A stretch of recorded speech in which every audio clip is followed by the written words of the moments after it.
Greetings EPQers, just a quick video on selecting and refining your EPQ question. So let's get underway. So choosing your EPQ question, I think it's probably fair to say that your EPQ depends on choosing a good question, a question that works for argument and a question that works for research. So many students who drop out do so because of the quality of their question. They haven't quite got the question right, they don't know where they're going, they're struggling to make it into a coherent argument, which means the research gets a bit harder because you don't quite know what you're looking for. It gets frustrating, and obviously your teacher will give you will give you help on trying to refine it into a good question, but it doesn't always work. So if you come ready to go with the best question possible, then that will significantly increase your chances of doing well.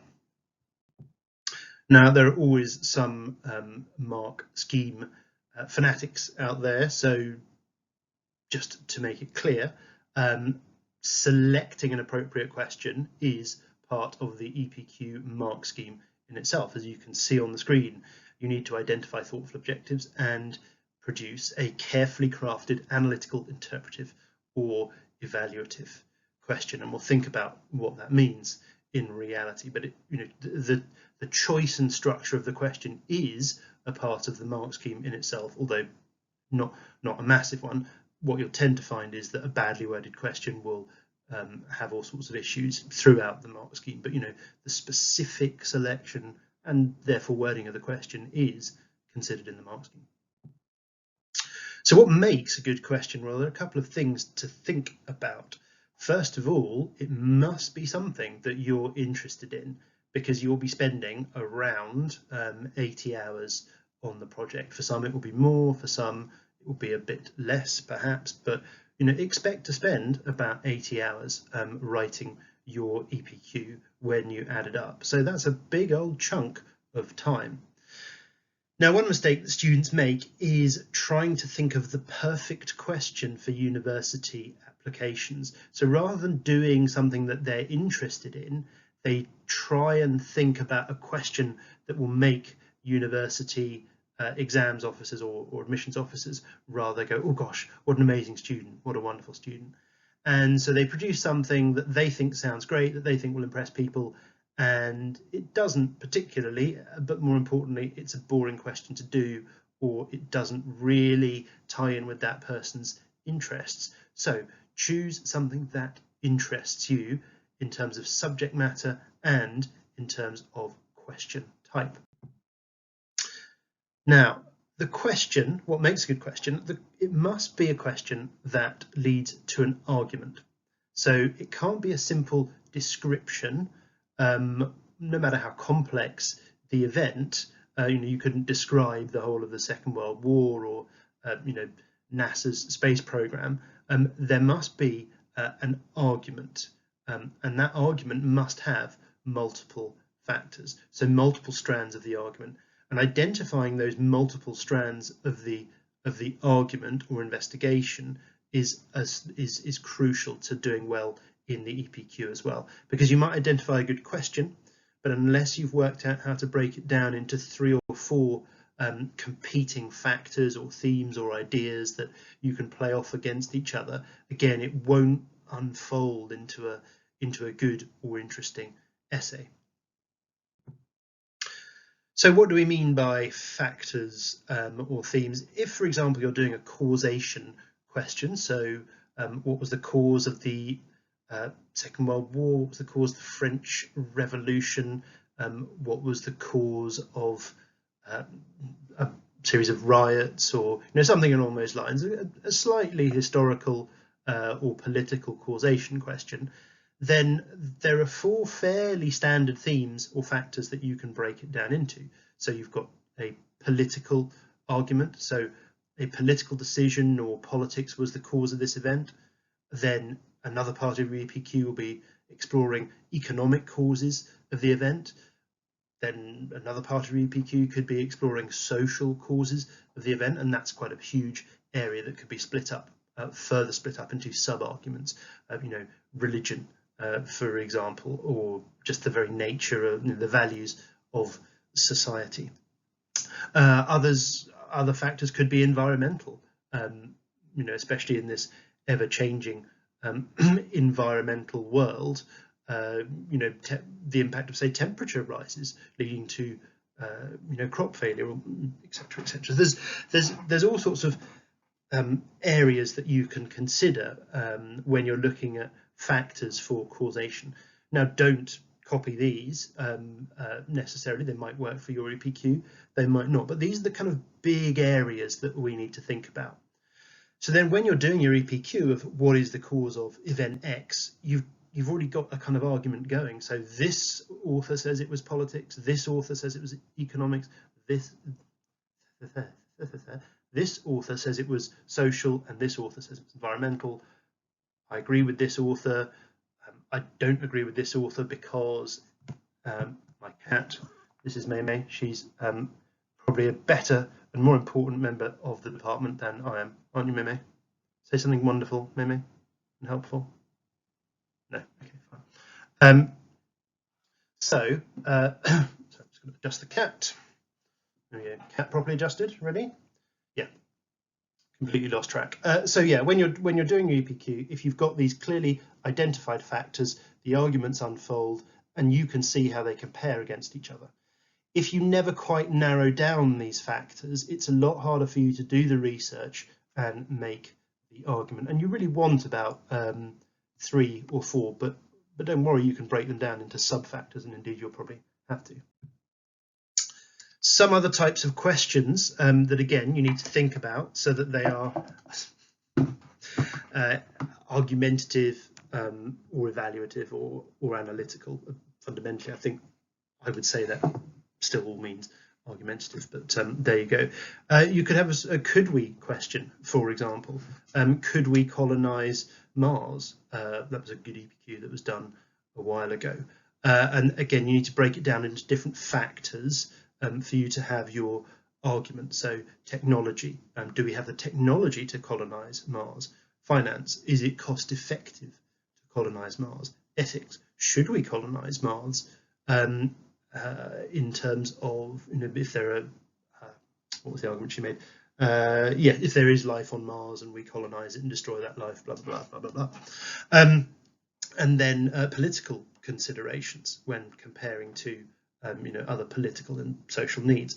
So again, you've got a different type of question, a could we question, and you're trying to think of 4 big overarching factors that will probably compete with each other, but may well work hand in hand. So technology and finance might work hand in hand. For example, you could say, we have the technology to colonize Mars, so we could, and even though it costs money, actually the technology itself could bring in more revenue, and so we've got a sort of financial, so it would be financially beneficial to colonize Mars, if you like. So you've got to think about, for whatever it is that you choose for your EPQ, you've got to try and think about those 4 big planks of your argument. So what else makes a good question? Well, it must have a reasonable range of good quality resources available. That concept of range is, again, that's something in the mark scheme. So you do need to have a variety of different sources. So you need books, you need academic journals, you need newspapers, documentaries, and podcasts. Now, it doesn't need to be split 25%, does that work? Or 20% each, or however it is. But I think what they're really looking for there is you not doing an EPQ simply using newspaper articles or podcasts or something along those lines. What you tend to find is that you'll have a majority of books and journals, maybe the odd newspaper article, a couple of documentaries and a couple of podcasts. That's perfectly fine. That shows a broad range of sources, but do make sure that they are there.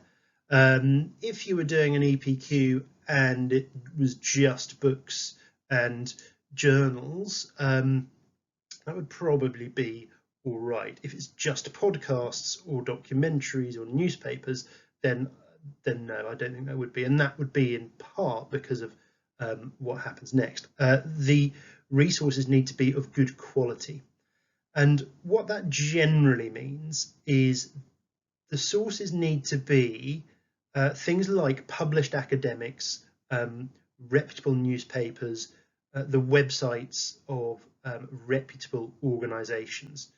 So, for example, if you're using statistics from the UN or the World Health Organization or the Office of National Statistics, those are valid statistics and valid statistical analysis from reputable organizations. If you are picking stuff off some crazy corner of the dark web, or a magazine like Vice or something like that, maybe there may be a place to discuss it in the EPQ, but if on a one-off basis perhaps, but if your whole EPQ is using sort of simplistic or unreliable sources, then it won't get a good mark. In fact, we would probably tell you couldn't do it. And actually what you would find is that you wouldn't be able to find enough quality research and thought and argument to write a good EPQ anyway. So make sure there's a range of resources and make sure there are resources of good quality. What else makes a good question? It must be focused enough to be achievable within the word count and time available. So depending on whether you're doing first year or second year, you've got 8 months or 12 months, whatever it is, and some questions will be too big to cover within the word count and within the time available. Sorry, this isn't beer or gin and tonic, unfortunately. What generally happens if students have got too big a question, they get most of the way through, realise that it's too massive, and either change the question or run away screaming. So that's really what we want you to think about with focus. Good. So let's have a look at some example questions. So here are some questions that have been done in the past. So, and you'll see this EPQ in its entirety. How far is Santa Anna's reputation as Mexico's national villain justified? So that's a good EPQ question because there's all sorts of debates and analysis that can be had. So you can explore key events in Mexico's history that Santa Anna was involved in. You can work out whether he made the basis on which he made his decisions and whether that basis can be sensibly used to depict him as the national villain. Other things you can perhaps explore are the nature of villainy, but I don't know if you need to do that. There's a lot there, and there is a debate. You can say he was, this is justified, or it's not justified, or more likely in an EPQ, you can say, well, in this particular area, in his financial management or his battle strategies, the consequences of his failures meant, yes, he is a national villain. However, in this area, or this theme or factor or idea, perhaps he's being judged too harshly. So a good question. Another sort of question, should prostitution be legalized? So again, an interesting question. Lots of people have done this in the past, doesn't mean you can't do it again. But perhaps you need to think about it in a slightly different way, especially because it's a slightly different question. Should prostitution be legalized? So here you could break it down into these big factors. So financial factors, the social impact and social factors, ethical factors, free will, for example. Should it simply be a question of somebody's free choice to engage in prostitution? Now, with this question, should prostitution be legalized, there's a little bit of a sting in the tail. I don't know if that's quite the way about it. No, didn't realise she was there. And that is, in the UK especially, prostitution is legal. So you need to be a bit careful with questions like this when you're looking at should prostitution be legalized.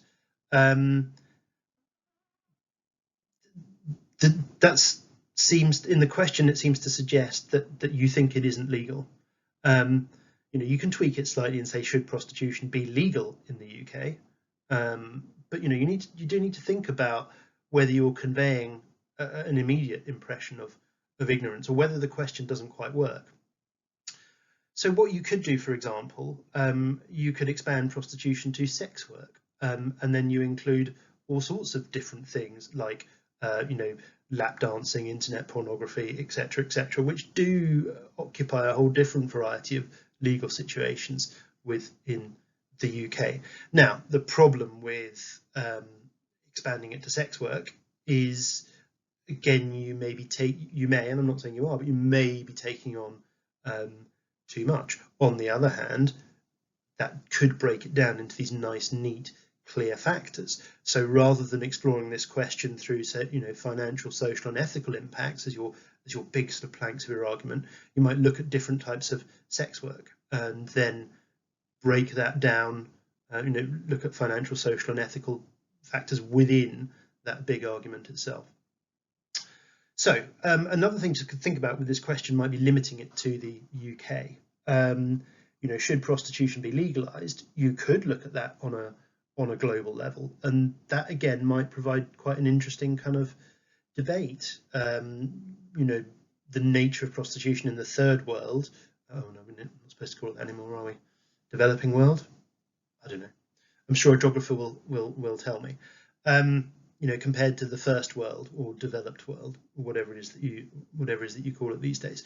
There could be some quite different, well, there would be very different experiences and maybe justifications for its legality or illegality, if you like. So that might be a thing to think about if you're trying to narrow the question or broaden the question. Should it be legalized? Should it be legal in the UK, or should it be globally legalized? And that can change. That can change.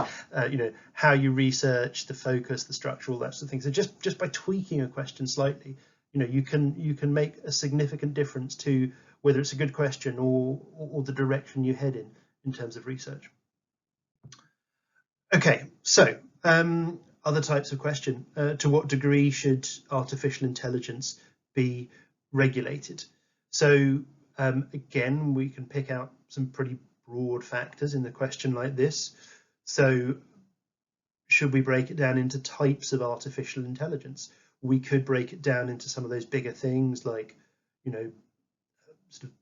ethics and money and free will and political rights and all that sort of thing, or we could break it down into type and have the debate within. So military, financial industry, medical, and entertainment. These are all quite different areas of AI, and it would be perfectly justifiable to say, well, actually, military AI should be extremely heavily regulated, whereas financial industry, artificial intelligence, much less so. Maybe. Now, again, depending on your research and how you want to go about it, you could narrow in on a particular aspect of the question. So you could just say military AI and then break it down by type. So if you're hyper focused on your military question, you've got a lot of experience and interest in that area, then you could break down the question of should military artificial intelligence be regulated into different types of AI, or sort of that kind of ethical, financial, practical framework. It's very much up to you. So let's look at some past questions, some of which are past questions, some of which aren't, as you can probably work out, that have some issues, and try and work out what they are. So the first past question, who is to blame for the demise of the NHS? So this is obviously someone who feels quite strongly about the NHS, but I think as an EPQ question, it's got a couple of problems, as I'm sure you can spot. So first of all, who is to blame for the demise of the NHS? This immediately limits you. You may well do your research and discover that it's not a who, it's a system or it's a structure. And if your question is who, you've already discounted arguing that it's a system or a structure. If you want to keep true to the question. So be careful you're not limiting yourself to certain types of factors that actually don't match the reality of the answer to your question. So, who is to blame for Britain's defeat in something? Let's think of a war. The Boer War. There you go. So who is to blame for Britain's defeat in the Boer War? Well, actually, one could argue it's nothing to do with a specific British individual. It's to do with the quality of Boer leadership, or the distance of South Africa from the UK. So a more geographical factor, if you like. So just be careful that you're not actually not allowing yourself to address the main arguments through the phrasing of your question. Did that make any sense? I hope so. The next problem with that question is the demise, so the death of the NHS. Now, this is very passionate language, but again, you're probably being a little bit extreme, because whilst the NHS is clearly underfunded and facing great difficulties for a whole variety of reasons, I think most people would argue that it's not dead.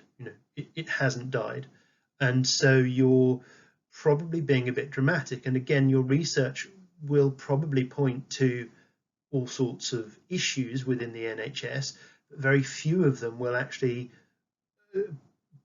agree with your statement that the NHS has demised, that it is dead. So focusing on a who and ignoring other things will get you in trouble, and being overly dramatic in areas where there is some genuine debate are probably going to get you into trouble in effectively answering the question. So, next question. To what extent is Daenerys? I don't know. My last year told me that it was relevant. I know it's Game of Thrones. I've not watched Game of Thrones. I keep meaning to. I was going to watch it during lockdown, but never found the time. So, to what extent is Daenerys the rightful heir to the Iron Throne? Now, this is a hotly debated question, potentially, so I've been told. But the problem is here going to be academic scholarship and sensible resources. I'm sure you will find pages and pages of genuinely terrifying fan fiction and debates on who should be the rightful heir to the Iron Throne, but it wouldn't be considered reputable academic scholarship. I'm guessing. I'm pretty sure. Now, what you could do, if you're interested in that kind of thing, you could maybe, it would require a substantial change to the question, but you could look at literary depictions of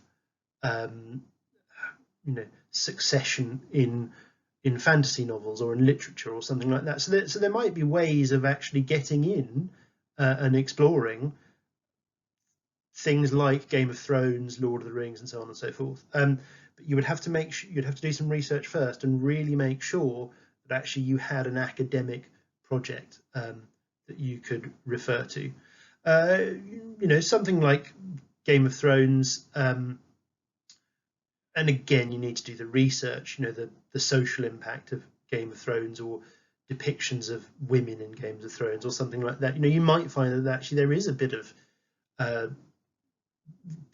recent reasonable quality academic research on it, but so often you'll find that there isn't. So you need to be really careful when you're exploring modern social phenomena. Is there actually enough good quality research, and is there actually significant and sensible debates on it? So question number 3, can murder ever be justified?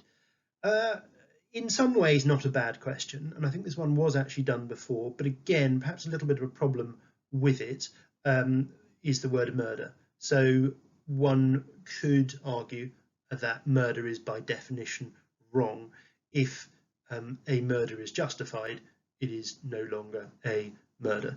Now, I'm not a lawyer, but I think you might need to think carefully about that.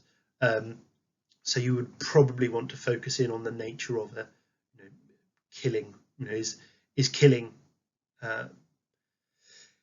is killing outside of war ever justified, or is something along those lines?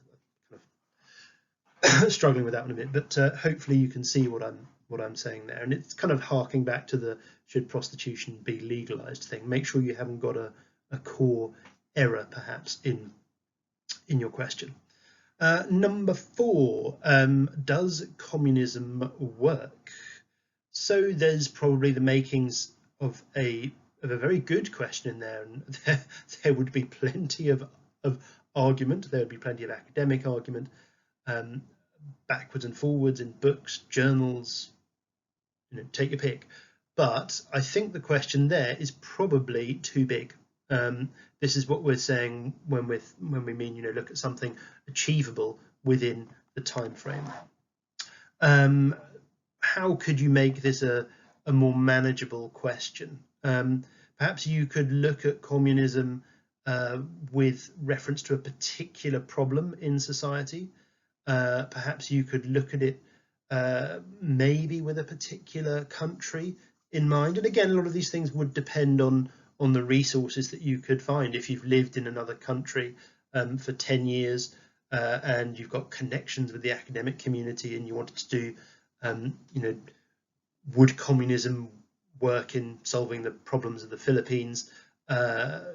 Maybe that would work. It's a little bit more specific. You can narrow stuff down. With this idea of does communism work, it's too big, it's too broad, it's probably not specific enough. So you'd need to narrow it down to a country or maybe a specific social problem or series of social problems. With an EPQ question like that, there's always, sometimes they can be tweaked to work, but I think you're setting yourself up for problems if you're not a little bit more specific and focused. So just some research tips, some points to make about questions. It's a bit of a chicken and egg situation. So, you sometimes think, you've read one article on something and you think, oh, I've got this great question. And then, so you set the question, and then once you've got the question, you then do a bit more reading into the question.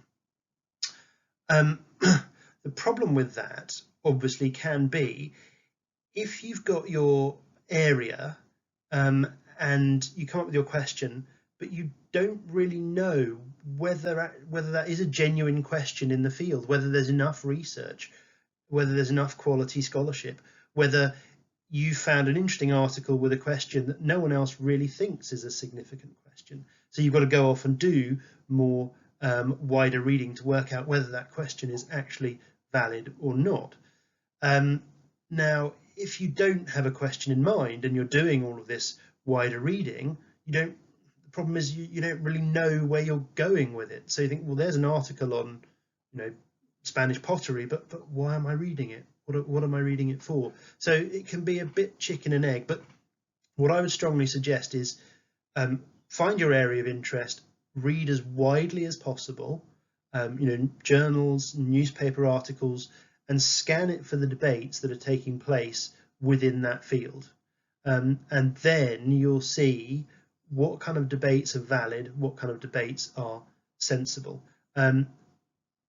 It's a tricky one, but I think a good general rule is try and read widely in your area of interest, and that will really help you formulate the question. So another top tip, academic journals. So it can be newspaper articles and journals. Oh, I'm sorry, I'm tired, long night. I don't even know, what was I trying to say? Journals, academic journal, I don't know. Anyway, so academic journals especially are normally the way that scholars argue with each other.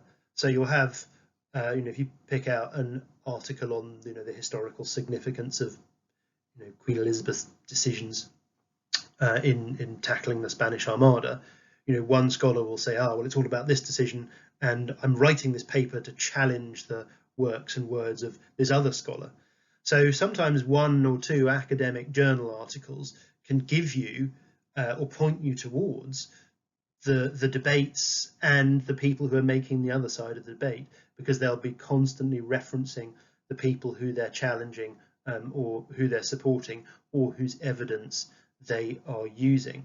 So don't be afraid. In fact, I'd strongly urge you to jump into academic journals or magazines as a way of working out where the arguments are, who's making them, and how to access them.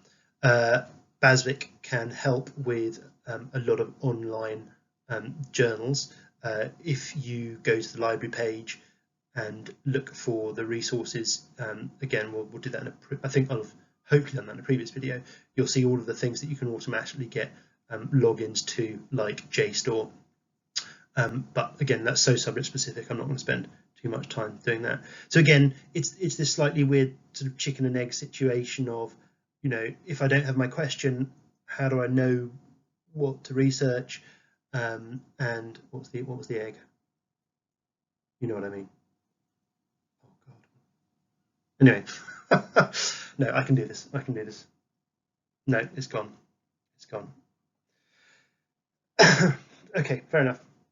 Right, what are we on to? Oh no, that's the last slide. Okay, so that's basically a very quick run through on things to really think about in terms of questions. And if you've got any questions, then message me on Teams and we will chat. In class, we'll go through your questions as and when it's appropriate.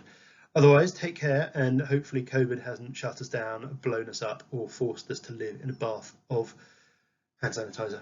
Take care.